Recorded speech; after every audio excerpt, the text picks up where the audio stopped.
Hello, and welcome to Lakeview Listens, Lakeview Lutheran Church's monthly podcast.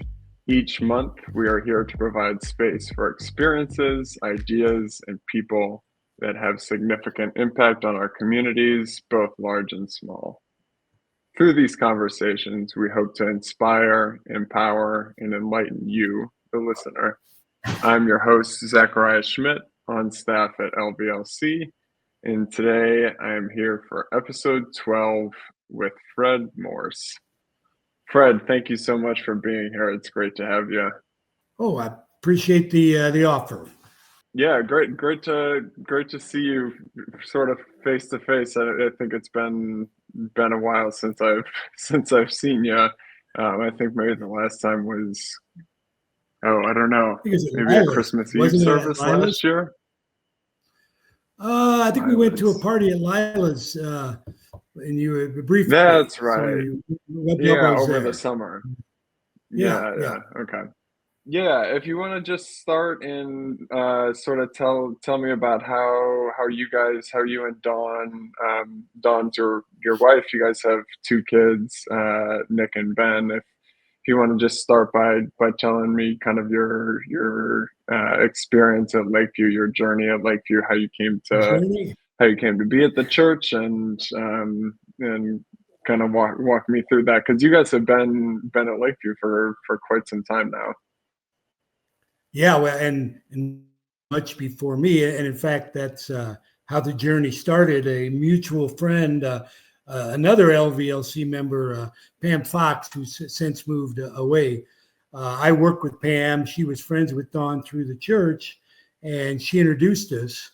So I was born and raised in a little town down by Peoria, Presbyterian. So, but anyways, so I started dating Dawn, and to make good with her or to impress her, I started coming to Lakeview Lutheran on occasion, and then as our relationship progressed, so did the one at Lakeview Lutheran. I figured, well, I'm going to be with this woman for a while. Maybe I better pay attention to what's going on. So we started going. We both lived there. We lived in the city. It was right up off of Lakeshore Drive on Addison, so very close. After we got married, we had our first kid, Ben, and then followed by Nick, and we lived again, walking distance from the church. And so I think that was kind of the third relationship, is I started to notice how comfortable the boys were at church. It wasn't like going to church was some sort of, going to a royal wedding where you had to watch what you did, couldn't make noise, and you couldn't be a kid. Certainly they were welcome with open arms, and I think it reduced. I don't think they ever thought twice about going. They were happy to be there, and they like to take part in the services and stuff like that. So, and then another big part, at least for me, of Lakeview Lutheran was the music. Not only the listening to it, you and Paul and Emily are such wonderful musicians, and there's lots of others, but then we've had a good time. Your dad, me, and Tim Karlmark have had a good time playing when we have the opportunity. So yeah, that's and we moved to Oak Park, but we still were making it in, and then I think COVID and the changes going on with the physical church itself kind of have certainly slowed that. But yeah. Sure. Were you a churchgoer before meeting Dawn, or was that something that just kind of came about because of your relationship with her? Well, I'd like to think my church-going experience is kind of typical of a male. I would go as a kid. Kid was very much like Lakeview was for my kids. We just always went. We walked there. My dad was a choir director. We had to sing in the choir. We'd go, do all that stuff. So it was never really thought about it. It's kind of what we did. And then you get a little older. your teenager 20s, you kind drift away from that, or at least that was my experience. And then I think when I connected with Dawn and started going, it kind of, and as you get older, it's, priorities change, what you're thinking about changes, and so did my view on attending church. Sure. Yeah, I remember that from my growing up in Lakeview too. It was just something that really just something that you did, something you didn't really think about. And you go Sunday morning is church, and you go and you participate in service, and Lakeview is a wonderful place to have that happen. But yeah, like you were saying, just something that you do and you don't really think about. But you mentioned Nick and Ben, and we kind of grew up together in the church. I think they were maybe a couple of years younger, but for the most part, we there's a group of us that kind of grew up together. Um, what were some of the other things that kind of drew you into the fold at Lakeview outside of having that space for your kids? Yeah, well, I know a bit of my growing up. I grew up in a small town, so regardless of if you went to church or where you went, you kind of knew everybody else's business anyways. And I remember growing up, it was a bit that Dana Carvey character, the church lady, a little bit of that. They would know, they would know what you had done on Saturday, church on Sunday, and not that I don't think we cared at the time, but I noticed with Lakeview Lutheran, certainly there was certainly no pretentiousness, and the door was open for you to participate as much as you wanted or didn't want to. And so that's been very nice. The expectations being that we're kind of here for what you need, not so much to push on you what we need. So that helped, and I've always enjoyed. I mean, there certainly are big gaps in my understanding of religion in general and things like that, and certainly going helps that.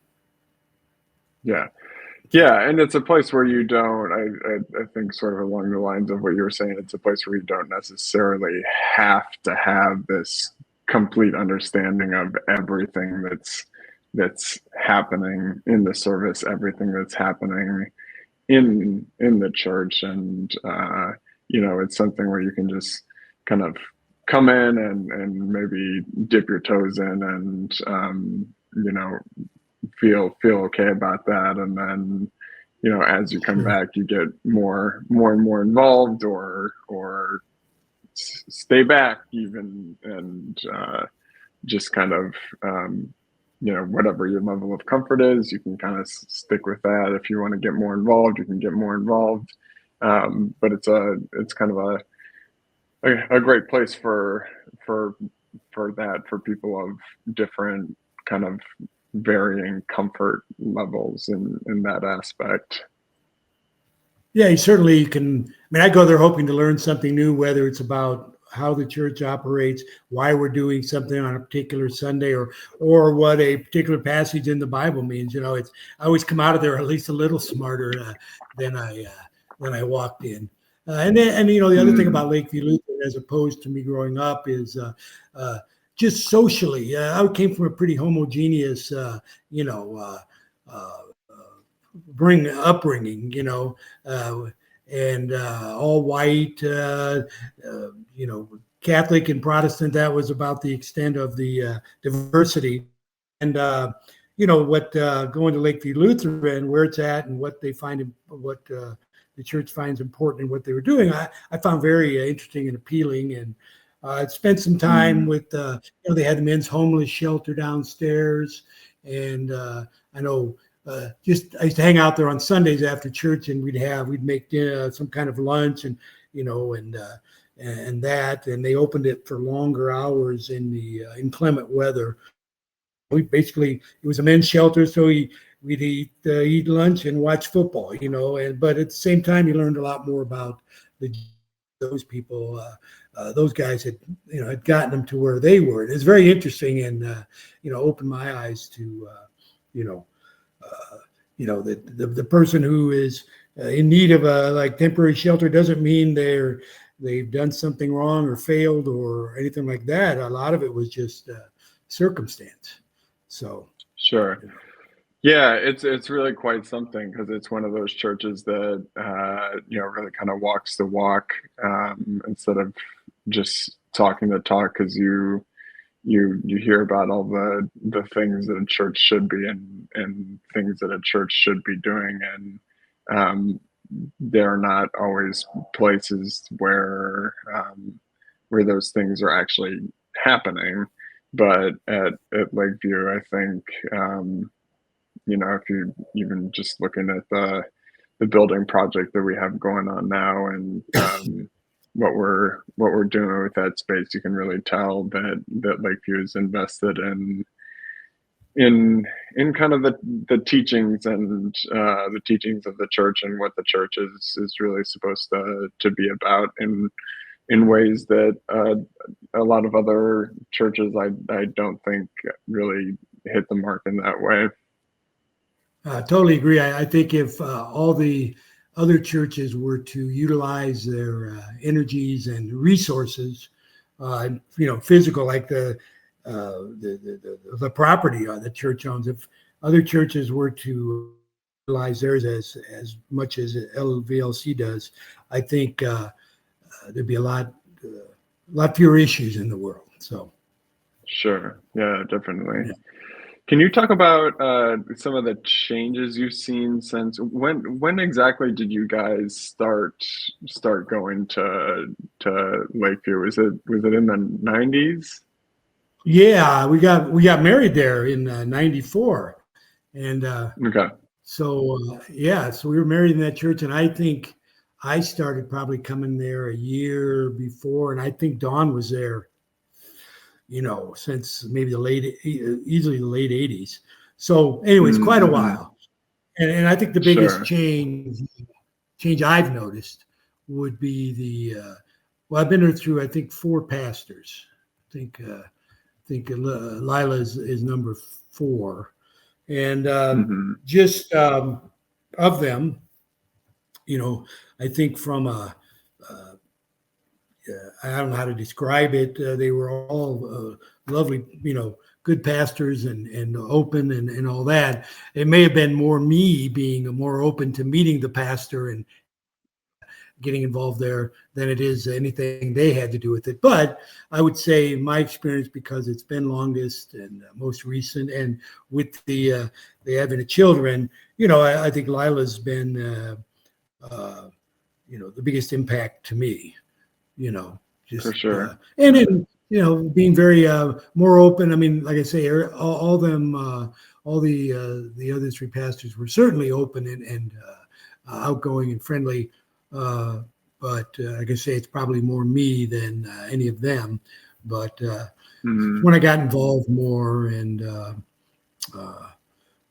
that it was with Lila. So I mean, from a change of liturgy and all that, I think those have remained largely the same. I think there's probably been more of a Mm-hmm. focus of music, you know, later rather than earlier. And I mean, I couldn't even really tell you how much the rest of the congregation was involved with, but there seems to be a higher level of involvement of the, of the congregation lately as well. So those are the big Sure. changes that I've Just a noticed. just in general church life, you mean? Yeah, yeah. I wouldn't really tell you Yeah. specifics, but yeah, in general, it seems to be more open, more driven to help people that need it. At least more. Mm-hmm. It's more overt, certainly tearing down the old church and putting up one that's going to serve other functions other than just be a church. That kind of, I think, is Mm-hmm.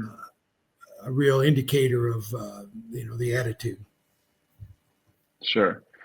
Yeah, Yeah. it's I remember growing up and feeling like, it was a little bit more of a traditional, uh, I feel like I said this maybe with when I was talking with Raider in the last episode, but um, coming in the um, from what I can my earliest memories is just having kind of a more traditional service and having the pews and having everything packed and having Sure. traditional hymns and service and Sunday school and coffee hour and all that, and then just really experiencing, at least from my perspective, kind of a big shift, sort of downwards in terms of how many people were coming to church, how many people were participating. But I think you're right, now that we're kind of post pandemic, we're starting to kind of pick things up again and think about the church in new and exciting ways, and working on different projects, and really being involved in a lot of different ways that are really neat and that are really important in our communities, for sure. And very tangible. It's you go out and Yeah. I know they do the hot soup. We stand up for kids. Just very tangible social impacts. And I Mm, like that part. yeah. You know. Yeah. Yeah.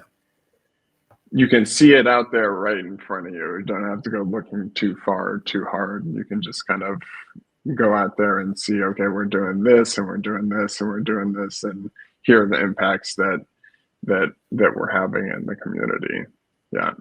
Yeah, and even I did some, and there was an extension of the church where I got started. They did this stand up for kids, which was uh, kind of walking the streets around the Belmont corridor, talking to homeless kids, and then there was Mm, having some food and toiletries, and all of them knew about Lakeview Lutheran and the bunk, the the mattresses that were available, on a first come first service basis down there, and so not only do we kind of see what the social impacts are, but there are people, out everywhere who have heard and know of what the work that's being done. So that's good. yeah, for sure.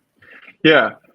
You mentioned music being a big part of Lakeview's kind of identity, and for for sure has been for quite some time. Paul kind of leading the way for years and years, and all these super memorable services, benefit concerts for the men's shelter that you had mentioned just a bit ago.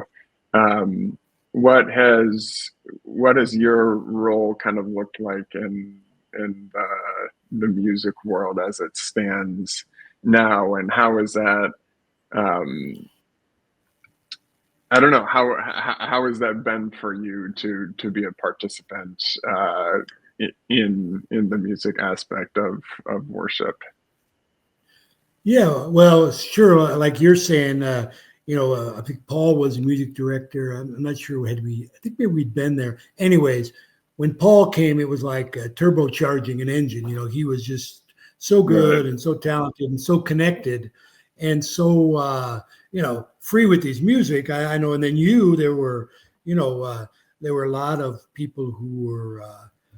Very talented musicians like yourself who also had an opportunity. I mean, I grew up and we had people who played, in rock bands, but my church never had one of them play for it. You know what I mean?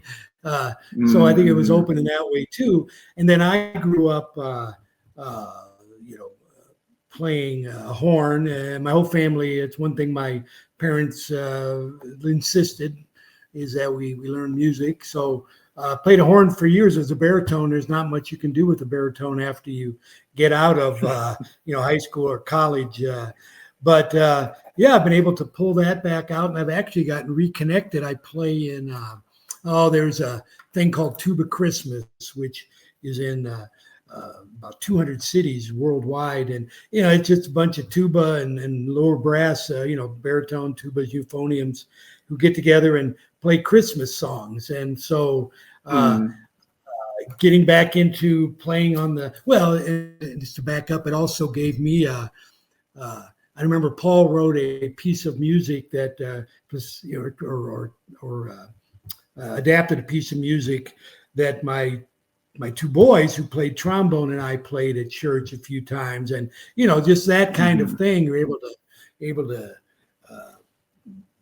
get back into the swing of the music, and thank goodness he didn't have to be that good. So, but since then, we enjoy playing. Your dad and Tim and I, we enjoy playing, and we get together not as frequent as we'd like, but on occasion. And it's just fun. Yeah. Yeah. So even if it's not, I've always found that even if it's not for something specifically, even if it's not for a concert, or if it's not for some specific events, it's just such a cool thing to be able to come together with other musicians and just play for the fun of it, just play for the enjoyment of the music, and play with people that you know and care about, and that are also good musicians, and you can kind of feed off of that energy with each other. Is a pretty cool thing. And the great thing about Lakeview is there's a lot of musicians there that are able to do that and participate in that way. Oh, for sure. Yeah, it's really been, and the other thing that struck me was such a small church. I mean, physically and congregation wise, but the number and the quality of the people who their musical skills is really. I'm not. Haven't done a study on this, but it sure feels like it's. There's a lot more than just the average number of good musicians walking around. There seem to be a lot of them. So I wonder at some level if it's attracted, different groups. But anyways, the music is very important, and I think well done. Yeah, and it's something that Lila and I have been discussing briefly, just as we enter a new space next summer. Just what is the music situation gonna sort of look like, and how we manage that, and what are the opportunities for that. So I think there could be some really cool things that happen there, again, considering the music we have in-house. There's just a lot of, I think, room for there's a lot of potential there that is not necessarily untapped, but just that could go in a number of different ways that that would be exciting. It would be pretty cool. Oh, yeah, absolutely. So it's fun, and I'm hopeful that's something that has been worked into the plan at the construction plans, and that I'm sure it'll be something that'll continue on once the new space opens. Sure. Yeah, definitely. Yeah. Talk to me some about. I want to hear about your farming, because that's one of the big things that you do, and one of the big things that I think people would be interested in hearing about. So if you could just give me kind of an overview, how long you guys have been doing that, and we can just kind of go from there. Sure. Yeah, the farm. I grew up in a farming community, and my best friend had 600 acres and 2 horses, and we were, all over that place on horseback. And my dad grew up on a farm, and so we had a big garden. We had 3 acres in back of our house, and certainly not 3 acres. We had a big. We grew a lot of vegetables, so I was always around it, and I always enjoyed it, and So when I retired, well, let me back up. So we were living in the city in a condo, didn't have a blade of grass on the whole property, and have two boys. And while the park was just down the street, uh, it wasn't the same as when I grew up, where we just go out and had just roam around. So we bought a small piece of property over in Indiana that we, just have a place to go. We had fishing pond. The boys, roam and run and whatever. Then Mm. when I retired, I was looking. I needed something, and we got a great deal. I came across this farm, and we bought it, and we started growing stuff, and the learning curve began. But I will tell you, it gives me something to do. It also, when I retired, I was about 20 pounds overweight. Blood pressure, blood sugar, cholesterol, all those fun numbers that you have to watch when you get to be my age. They were right at the borderline Mhm. where my doctor's going, hey, and that first summer I lost 20 pounds, and all the Mm. numbers went down to a much more acceptable range. So it helped from a physical level. It's a beautiful place. I really like it. It's unique environmentally. It's 73 acres. We have 55 of it now in a conservation trust, which is largely tearing out invasive plants and planting it with native trees and grasses and forbs and all that. But then there's the food part of it, and we got about 2 acres that we grow a variety of things, and so Mhm. really enjoy doing it. It's uh, to put a seed in the ground and like put something that weighs a quarter of an ounce watermelon seed in, and 3 months later you've got a 30-pound watermelon is nothing short of miraculous to me. uh, and so Mm. it's fun that way. There is truth in that. Stuff that's local tastes better, and kind of we've done. I feel like we've done some good with that too. Certainly, since the church closed, it's been a little more difficult, and especially since they started working on the property, it's been hasn't been able to do the delivery of vegetables to church, but they've been very supportive. But do have been able to support a couple of other places. There's a food bank here in Oak Park where I live, so I drop off a lot of food there. There's a group called Farm on Ogden. It's an urban that down in Lawndale. So not a safe part of the world, but it's also not only is it not safe, it's a food desert, it's an opportunity desert, it's an education desert, it's a job Mm. opportunity desert. So this it's about a block in size, and they grow amazing vegetables. They don't have the room to grow things that spread like melon and squash. So I grow a lot of melon and squash for them, and then they provide nutrition classes, vegetables at a reasonable price, and give people jobs, teach them about nutrition. So, anyways, I feel good about contributing to those sort of things.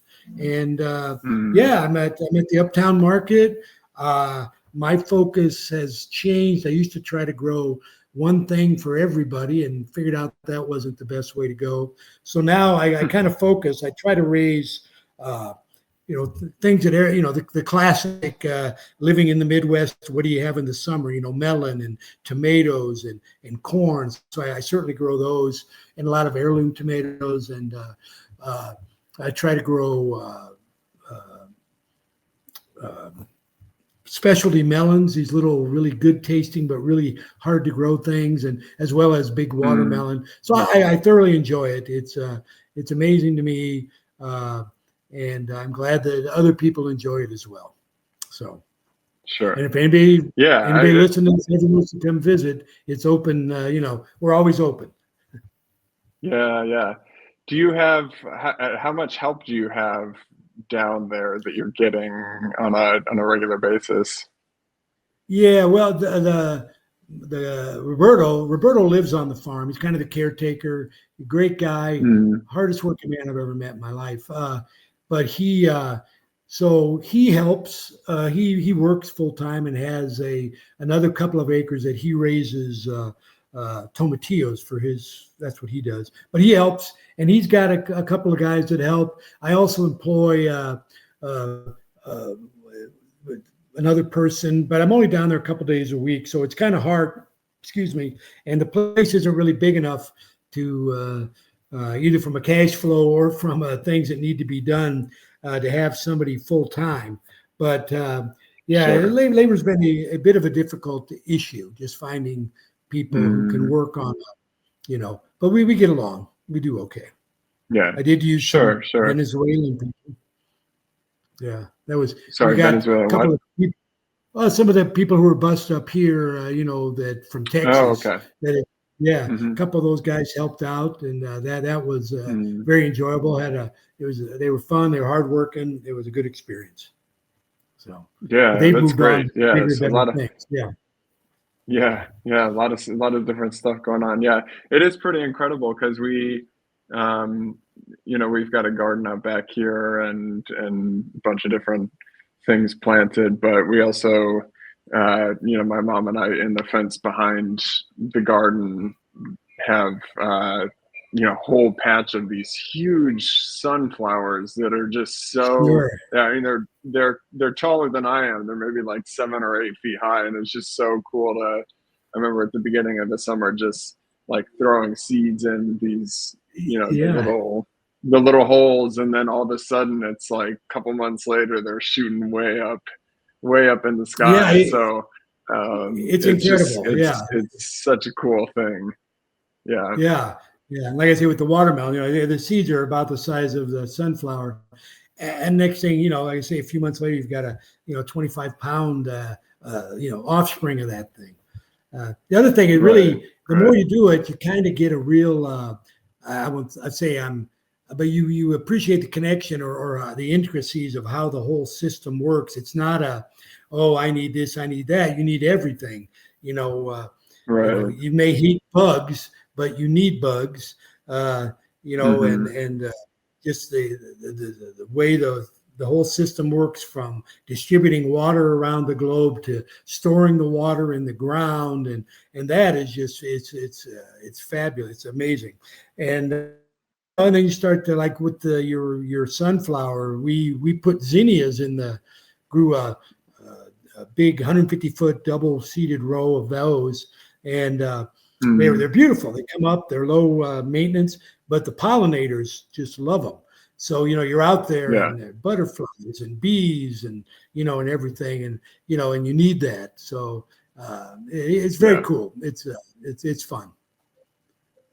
Yeah, Yeah. a lot of different things that make the it sounds like a lot of different things that make the experience just very worthwhile, and a lot of different, um I mean, a little bit similar to Lakeview, a lot of different avenues that you could take these different things and kind of run with in different directions. I can imagine is um, is challenging, like you're saying, in some ways, but also can be really quite rewarding in a lot of ways too.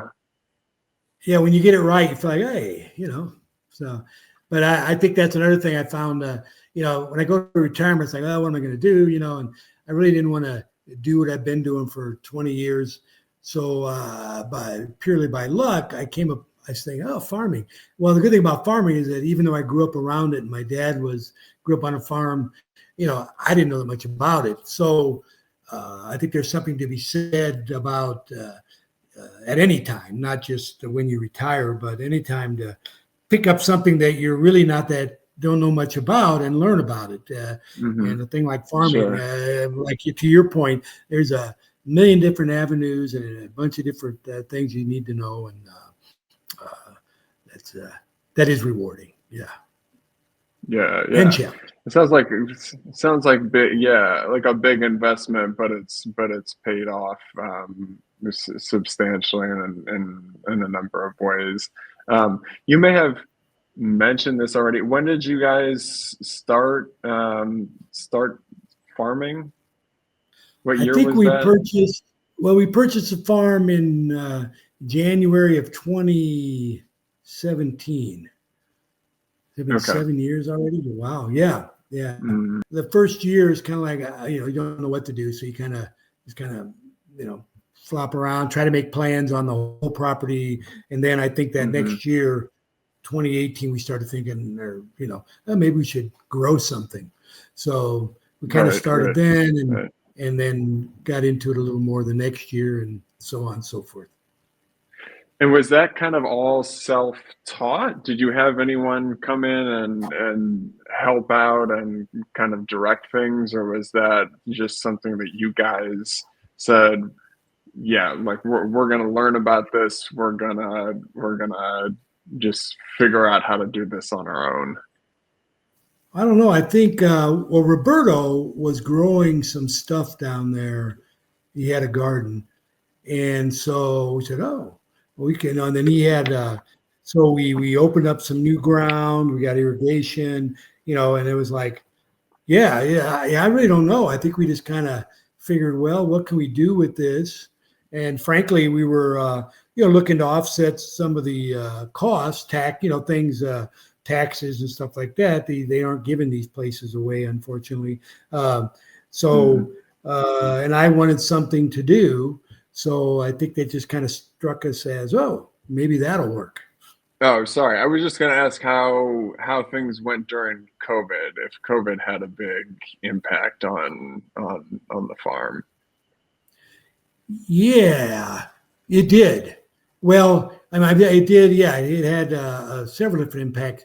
Probably the most one that contributed most to me and my life is I live in a what's a we're close in my neighborhood. We have very good neighbors. A lot of kids, a lot of we do a lot of things together. But during COVID, we invited the neighbors down for camp out. And a couple of them have, Mm. Airstream trailers. They all had kids and they couldn't go anywhere because of COVID really. And we were able to maintain reasonable distances down there. And everybody just had a great time. We really enjoyed it. And it brought everybody closer together. We started doing a lot more things together and just more of a closeness. So, yeah, I mean, the Mm. great thing about the farm was during COVID, I could go down there and I don't worry about wearing a mask. I mean, I'm out in the middle of nowhere by myself. So Right, uh, right, right, and right. I mean, it didn't help. There was a little some good, some bad regarding selling vegetables. The markets were closed or at least had a lot more restrictions, masks and washing your hands, and fewer people showed up. Mm. But beyond that, Sure, sure. Um, is this something that you think you'll? I mean, really sounds like a wonderful thing and something that you can kind of continue to do for quite some time. Is this something that you'll want to continue to do for a while now? yeah, I mean, I think for the foreseeable future, I mean, at some point, I mean, it is it's a there is a lot of physical requirements, and so Yeah, far, I right. I, I meet them at least to the minimum standards required. Uh, but Mm, at some point, I'm sure I'll be relegated to just driving the tractor or something, and leave the other right. stuff. But yeah, till then, I'm continuing to narrow what I grow and get better at it. So I'd rather grow a few things quite well than a lot of things not well. And Right. I also you can do things like put trellises up, so you don't have to bend all the way over Mm-hmm. to the ground to pick something up, which Right. is as you get older, it Right. becomes a bigger and bigger deal. So, right, yeah. for But sure. yeah, I thoroughly enjoyed it. It's a beautiful place. I've got this conservation stewardship program is 10 years in its duration. So for at least, and I've been in there for 2 years now. So hopefully for the next 8 years, I'll still be able to, keep planting natives, make it a more environmentally correct environment. So. Yeah. Yeah, that sounds great. Yeah, got a lot of stuff going down there, and a lot of stuff that sounds like it's really helpful and really good for the community and the environment all around, all the way around. Oh, and it is invasive is a very accurate word when you start talking about some of these plants that they have no natural barriers, and they are able to take over large chunks of the ground very quickly. So battling them, Yeah, I remember. is fun. Yeah, I remember doing. I think I was probably a junior or senior in high school, and we have. I think they still have them now, but service hours for CPS students. But I remember doing a bunch of work for going down and pulling invasive plants for a lot of my service hours, and it is just incredible how much they just take over and how much work you have to do just to keep coming back and pulling them Yeah, out and keeping them cold. Yeah, it's a huge task to keep up yeah, they with. are. They're worthy opponents. That's the way I like to think Yeah, of them. Worthy opponents. So, yeah, but for and it's fun, sure. and you feel like you're doing something that's the right thing to do. So that's good. Yeah, definitely. Yeah. Well, thank you so much for taking the time today. It's great to hear about, great to hear from someone who's been in Lakeview for quite some time and has seen the kind of progression of what the church has experienced over the years and where the church is now, and then also just about your own work and where you're finding joy and where you're finding good things for the community. So I truly appreciate you being here. Thanks so much for taking the time. Oh, Zachariah, thank you so much for the opportunity. But pleasure always. You're pretty good at this. It's an enjoyable 45 minutes, wherever it was. So I enjoyed it, and thanks for Yeah, giving me the opportunity. for All sure. right. Great. Okay. Yeah. All right. All Well, right. thank you very much. All right. We'll talk to All you. right.